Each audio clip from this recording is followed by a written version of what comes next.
Okay, tapos na naman natin kayo. Gusto mo feeling dyan? Yan po ang aming candidate number 1. Okay, yan. Dahil po sumisigugin sila na po ang kaya pero ano masabi mo? Okay, speaker. Number 1.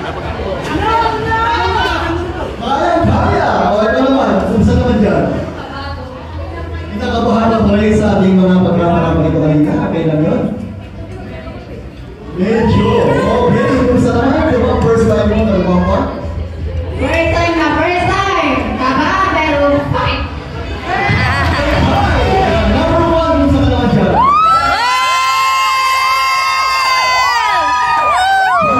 Okay, so, kamusta naman si number 10?